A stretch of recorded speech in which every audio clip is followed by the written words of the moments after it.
Chapter 12. That same evening, after dinner, Iqbal made a solemn declaration to the men and women who were meeting in the big downstairs room.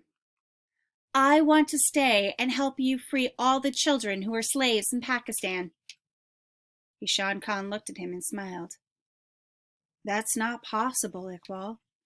You were very courageous when you rebelled and helped us rescue your companions. But you can't stay here with us. You belong to your family. What would your father and mother say if we didn't take you home to them? What good will it do me to go home if after a year or even sooner I'm a slave again? Or Maria or Fatima or the others? How many children are out there working the way we were? We don't know for sure. There are hundreds of clandestine carpet factories just in Lahore, and in the countryside there are the brick-making kilns. Up toward the mountains there are the mines, and then there are the farm slaves. Tens of thousands of children, hundreds of thousands maybe. You want to free them, said Iqbal. And so do I. Maria and I watched, our mouths wide open, we were so impressed. Iqbal was talking like an adult. Think it over, Ishan, one of the men said. The boy is clever and could be useful. You know how hard it is to get the magistrates to intervene. Iqbal could sneak in and talk to the children who would trust him. He can find the proof we need. If it hadn't been for him, we never would have been able to stop Hussein Khan. Ishan Khan continued to shake his head. No, he'd have to learn so many things. I'll learn, Iqbal promised. I've already learned to read and write. Well, a little anyway. It's too dangerous. The carpet merchants and the kiln owners are very powerful. The money lenders are influential. The police tend to protect them. You've already seen that. And the magistrates just look the other way. All of us here have been threatened and persecuted. No, we can't allow it. Iqbal stood up and drew himself to his tallest, which actually wasn't very tall. He looked immensely tall to us, though, as if he could touch the ceiling. I'm not afraid, he said. I'm not afraid of anybody. They believed him. Iqbal went home to visit his family. 10 days later, Ishan Khan brought him back, and he spent the rest of the day closed up in his room. Toward evening he came out and said, My mother cried and my father was frightened for me, but now they understand my choice, and they approve. I've promised that I'll go back as often as I can, especially for our holidays, but I want to stay here, Fatima. I want to study. I want to learn everything I can. I want to be a famous lawyer and free all the children of Pakistan. Good for you, Iqbal, exclaimed Maria. I said the same, but my voice trembled. Iqbal did study. We all did. He also took part in the meetings of the Liberation Front, listening so carefully that his forehead would become wrinkled with the effort to understand. Iqbal read books, too, sitting up at night by the light of a candle, spelling out every single word.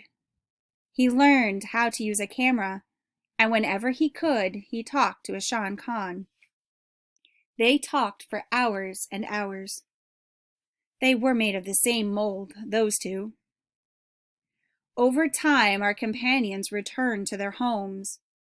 Mohammed left to go back to his mountains, and he stammered out his goodbyes, trying to hide his feelings. Salman went home too, and he said to Iqbal, Brother, I really liked what we did to Hussein, and I'd like to stay and do my share, but my folks need me. Our funny twig left us, and little Ali crying his eyes out. The others went too. Iqbal, Maria, and I remained, and Karim, who chose to do odd jobs around the house for his room and board. Less than a month after we had been rescued, Iqbal managed to sneak into a carpet factory that was hidden in a damp cellar in the northern outskirts of Lahore. He found 32 children covered with scabies and wounds, so thin their ribs almost cut through their skin. He spoke to them.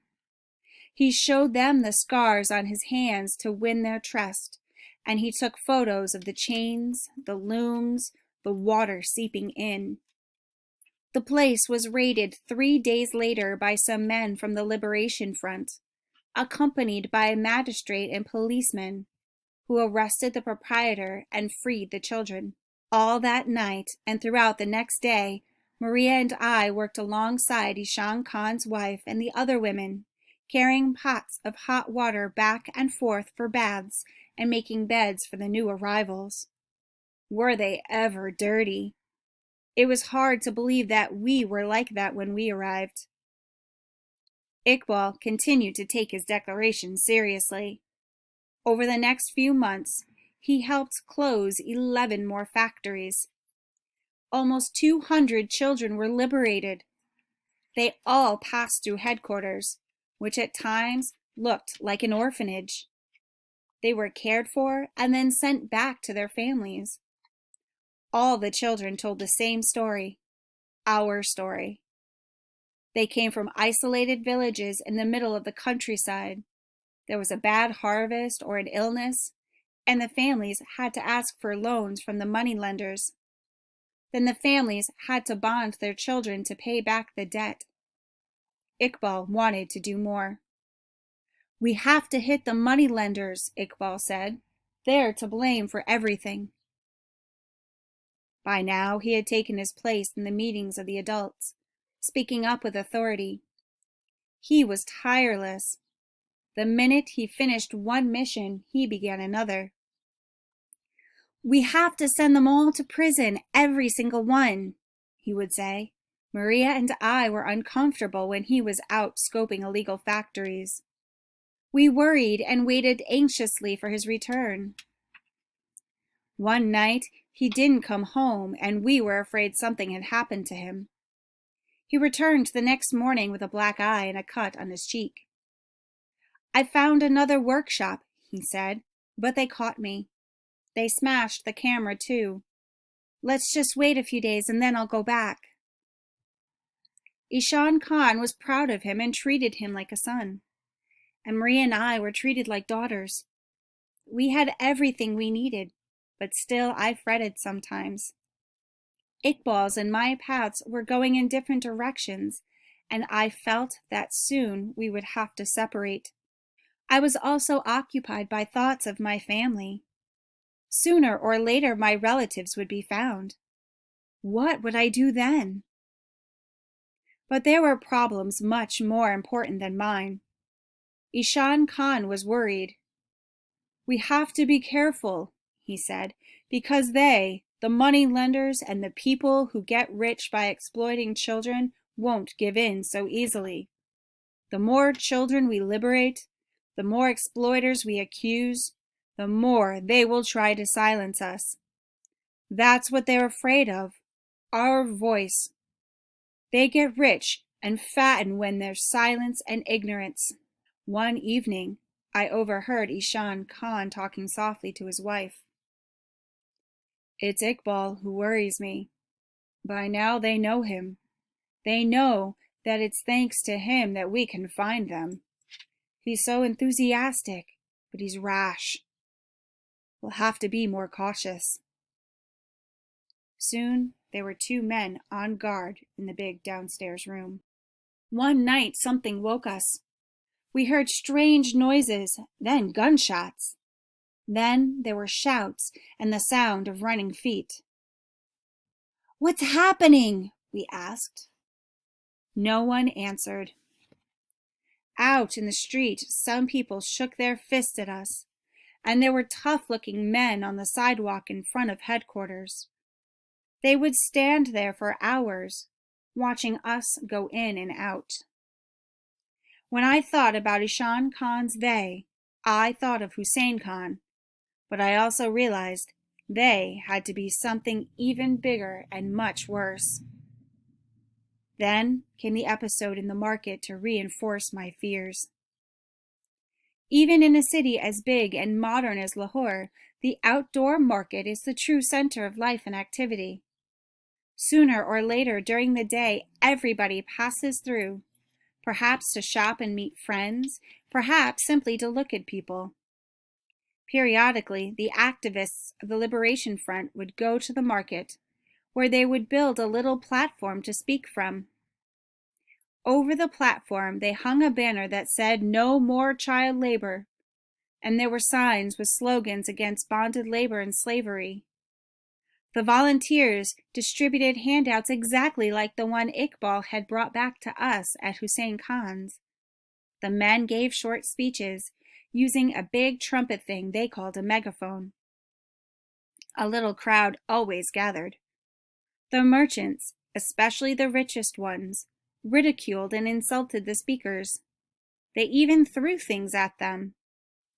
The majority of the audience listened passively. Only a few had enough nerve to show timid approval. These were usually farmers or laborers, usually people who understood what it meant to lose a child in that way. At least, that's what Iqbal told us, for Maria and I weren't allowed to go. They said it was too dangerous. That day Iqbal spoke, too. He stood balanced precariously on a fruit crate, holding the heavy megaphone. Despite his shyness and embarrassment, despite the shouting, the whistling, and the racket of the onlookers, he managed to talk about his experience. He spoke about Hussein Khan and the carpet factory, about children chained to their looms. Then he named names. He shouted all the names he had heard during the meetings at headquarters, the names of the great moneylenders, the names of rich, important, mysterious men who lived in luxury in the center of town, who traveled, who had business all over the world. Ishan Khan's they. He called them flesh merchants, exploiters, vultures. A riot broke out in the square. A small group tried to attack the platform, pushing, slapping. The police had to intervene, not very willingly. They weren't in the square, of course.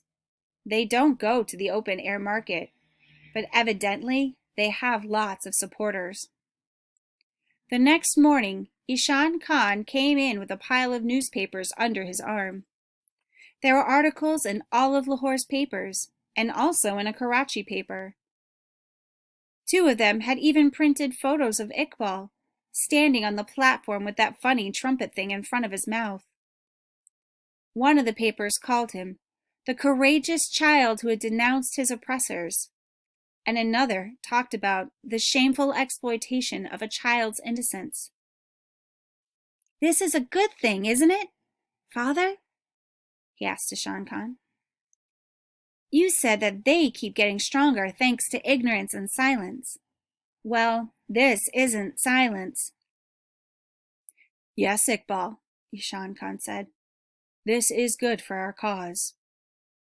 But he didn't seem convinced. He looked worried. I remember that period so well. Iqbal was happy, enthusiastic about everything, hungry and thirsty for anything new.